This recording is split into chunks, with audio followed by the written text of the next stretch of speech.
Memórias está de volta e o nosso entrevistado de hoje é o ex-deputado estadual e federal Hélio César Rosas.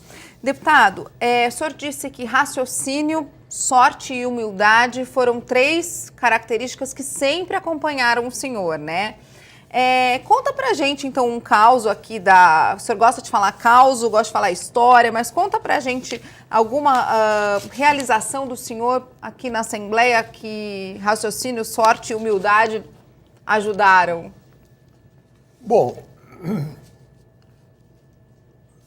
a sorte, todos os causos que eu citei no começo, do Papa, do Mazzaropi e da entrevista com o Jô e com o Boris, tiveram a sorte me ajudando. Por quê? Do Jô Soares, um jornalista do Rio, publicou que eu tinha feito proposto uma emenda para acabar com os jornais e prender o jornalista, uma coisa assim. Censura. Absurdo. E aí o Jô, os assessores lá, a diretoria dele me convocou para uma entrevista lá. Bom, entrevista no Jô, o Jô era um dos mais brilhantes entrevistadores que o Brasil teve, um dos mais brilhantes ainda. Foi dito isso na eleição feita pelo Silvio Santos lá. O Jô foi muito comentado ainda hoje. Mas as entrevistas dele tinha uma pessoa que era para ajudar ele. Era sempre uma pessoa de nome para ajudar ele. Tinha um que era para, no fim, quando acabava tudo, tocar uma música, fazer o encerramento. E tinha a vítima do dia. Que no caso era o senhor. Nesse caso da minha convocação era. Mas eu achei que tinha que ir e aceitei o convite. Bom, aí arranjei uma solução, arranjei um jeito para me escapar vivo da entrevista. Na saída, quando eu estava abrindo a porta para sair do escritório, para ir lá para o Sumaré, onde era a TV, para a entrevista, eu recebi um telefonema do José Pilon. Eu era também o chefe do grupo de defesa dos combustíveis renováveis. E o Pilon era o presidente da Única. Ele disse: Hélio, por amor de Deus, não vá na entrevista do Jô, porque você, na semana que vem, vai presidir um congresso internacional de defesa do álcool, que vai ter governadores da Europa, governadores dos Estados Unidos presentes. Você vai presidir e você vai sair do Jô arrasado. Como é que você vai presidir? Foi um trabalho para se montar esse congresso. Eu disse: olha, Pilon, você me perdoe, mas eu não posso fugir, agora tem que ir. Mas eu estou com uma ideia aqui. Você assiste o programa que, se Deus quiser, eu saio vivo desse negócio. E fui lá na entrevista. Antes do Jô começar a me interrogar, eu comecei a falar de jornalista. Eu digo: olha, Jô, a imprensa é importantíssima, tem um trabalho muito grande para a democracia deve muito à imprensa, mas tem uns jornalistas que a gente tem que pôr de lado. Esse do Rio é um. Você sabe que aconteceu aqui em São Paulo, perto aqui da Assembleia, um caso de uma escola, que era um casal de velho, que o patrimônio deles era esse edifício da escola. E a vida deles se dedicaram a instruir crianças. E um jornalista publicou que uma criança tinha sido deflorada lá na escola. As mães apedrejaram a escola, acabaram com a escola. O casal de idoso foi parar numa casa de saúde, espécie de hospício, que quando perderam tudo. E o jornalista fez isso. Tá? Quando eu estava contando esse negócio, o Jô, percebendo, me interrompeu. Disse: deputado, vamos ouvir uma pessoa para dar um ritmo para a entrevista. Estamos aqui com o jornalista Luiz Nassif. é um jornalista brilhante. Eu vou perguntar a ele, ô Nassif, você foi processado alguma vez pela lei de imprensa? Ele disse 30 vezes. Daí ele disse, todo o auditório levantou. Daí o Jô disse, mas 30 vezes? Minha Nossa Senhora! E com aquele ambiente terrível, ele disse, o que você acha do que o deputado está falando do jornalista? Ele disse, Jô, olha, eu dou razão ao deputado. Nós temos alguns coleguinhas, são poucos, são minoria, mas nós temos alguns coleguinhas que faz favor. Bom, daí eu...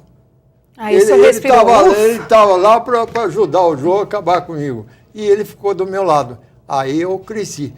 Daí eu comecei a falar e não parava mais. Comecei a defender o álcool, até o álcool, o Pilon está assistindo. Lembrou do presidente da Única? Lembrei do presidente da Única, comecei a defender o álcool e fui longe. Saiu tranquilo. Saí longe, tranquilo, sobreviver a entrevistas, então foi notável. Quando eu, terça-feira, quando eu cheguei no plenário da Constituinte, eu entrei no plenário, um outro constituinte, o Wagner Rossi, estava lá no fundo, e ele tinha assistido o programa do Jô.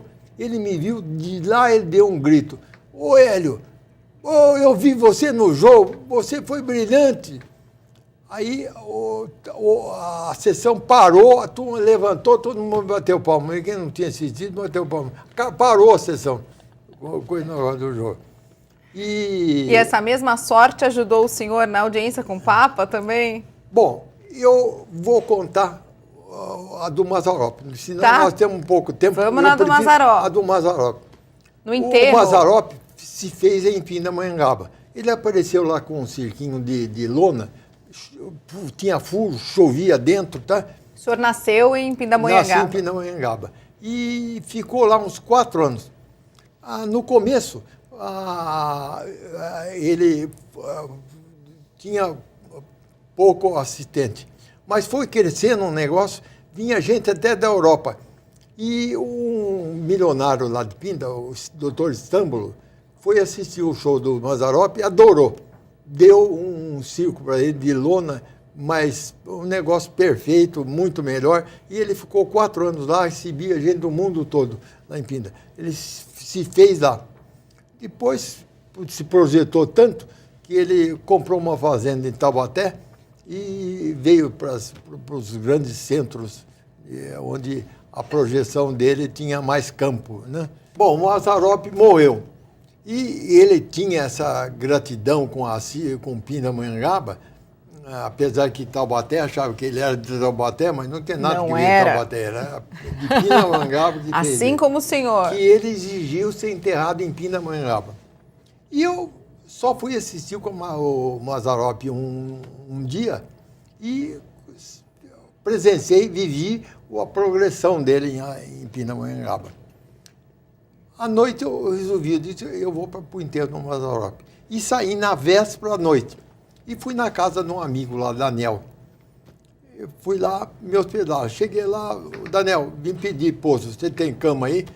Ele disse, tenho. Já me levou para o quarto, me instalou e depois nós fomos conversar na área.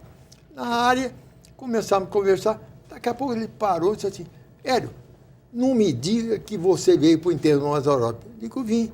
Ele disse, você é um demagogo de marca. Você nunca se cumprimentou o Mazzaropi, você nunca viu o Mazzaropi, só no palco uma vez, e agora você veio aqui no tempo para aparecer e ficou brincando comigo o tempo todo. Em tom de que está bravo com a minha demagogia, né? Bom, chegou no dia seguinte, eu fui para o enterro lá.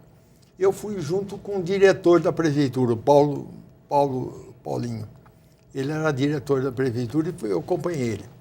Chegou lá, tinha um povaréu lá, encheu o cemitério. Veio gente do Brasil inteiro para o enterro do Mazzaropi. Né? E político, tinha muitos políticos lá. Eu peguei, fiquei lá atrás, mas a turma ficou ali perto. E foi uma demagogia que eu fiquei revoltado. Até o senhor ficou e o amigo também. Até eu fiquei assim. Para encurtar, na hora que foi abaixando o caixão, um deputado que tinha relações com Pindamonhangaba, eleitorais, abraçou o caixão assim e disse: não, Mazzaropi, não vá, eu não quero que você... Olhando para a câmera. Não vá, Mazzaropi, não nos deixe abraçado. Bom, aí foi aquela... Eu revoltado, mas lá atrás foi todo mundo embora, acabaram com o cemitério. Teve gente que trepou em túmulo, quebrou as placas de túmulo, caiu estátua, caiu tudo. Quando todo mundo foi embora, o Paulo me disse: Hélio, você vai ter que esperar, porque eu vou ter que falar com o chefe do cemitério, porque vai ter que fazer uma reforma aqui. E eu fiquei esperando. Daqui a pouco vem o Paulo de lá, com um pessoal de televisão, tá aí uma moça na frente. Daí, essa moça era da Globo, e ela atrasou, porque furou o pneu do carro. Ela atrasou e chegou depois que tinha acabado o enterro. E ela disse para o Paulo, viu o Paulo lá dando ordem para o cara, pensou que ele era o prefeito, foi lá ver se ele dava uma entrevista. Ele disse: eu não sou prefeito, mas tem um deputado que está indo aí, é da cidade. E trouxe ela para mim. Ela chegou em mim e disse assim: ô deputado, o senhor, por amor de Deus, o senhor me dá uma entrevista, porque senão eu vou ser demitida, chegar lá sem nada.